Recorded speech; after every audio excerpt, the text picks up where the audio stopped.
A tsunami of about 3 meters high is expected to hit the western coast of Japan after a 7.6 magnitude earthquake struck the coastline. Russia launched 90 Shahed drones across Ukraine in the early hours of the new year. Serbia has announced that drivers with Kosovo license plates can enter Serbian territory from the 1st of January, seemingly ending a years-long dispute.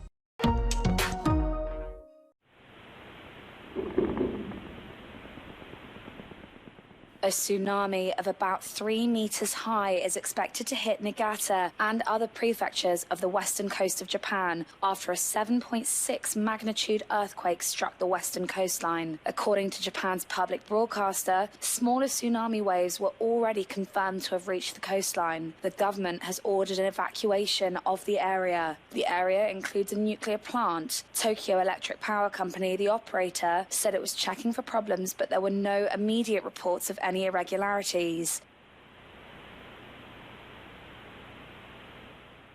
Japan is an extremely quake-prone nation. In March 2011, a major quake and tsunami devastated a large part of the country. The tsunami also instigated a major nuclear accident at a power station along the coast. Russia launched a record number of drones across Ukraine in the early hours of the new year. A 15-year-old boy was killed in the attack, which sent 90 Shahed drones across the country. In his New Year's address on Sunday night, Ukrainian President Volodymyr Zelensky vowed Russians would suffer in 2024. І хай би скільки не випускав ворог ракет, хай би скільки не було обстрілів і атак, ми все одно піднімемось. Бо той, хто приносить на нашу землю пекло, одного дня побачить його з власного вікна.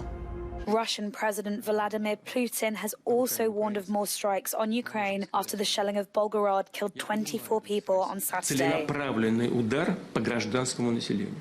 Конечно, это теракт, по-другому и назвать нельзя. А должны ли мы отвечать таким образом? Конечно, мы можем. Можем ударить по площадям. И в Киеве, и в любом другом городе. Этот конфликт создали.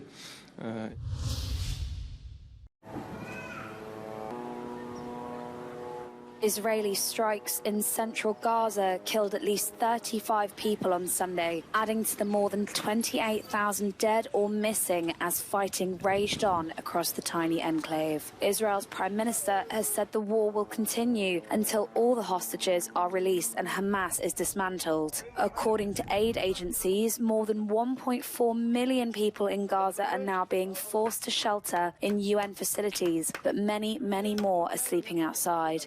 Continuous bombardment and intense ground warfare by Israel are making it challenging to carry out humanitarian aid, with the quantity of aid supplies falling far short of the current needs. The Palestinian Red Cross urged on social media to keep in mind that over 2 million individuals in Gaza are finding it a challenge to contemplate the coming year as they grapple with the daily struggle to survive. Meanwhile, skyscrapers in Tel Aviv have been lit up in yellow to show support and call for the release of hostages held captive by Hamas militants in the Gaza Strip for more than 80 days.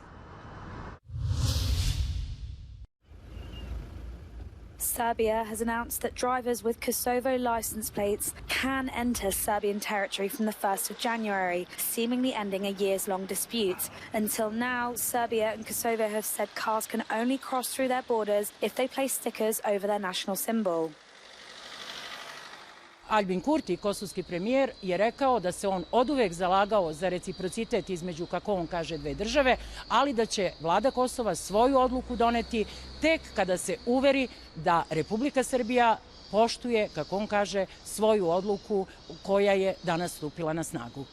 However, the Serbian government has said the move does not mean it recognizes Kosovo's statehood. Kosovo has said it will not allow Serbian number plates through its borders, while Serbia does not acknowledge its independence. The EU has said the number plates are a positive step towards improving and normalizing Serbia-Kosovo relations.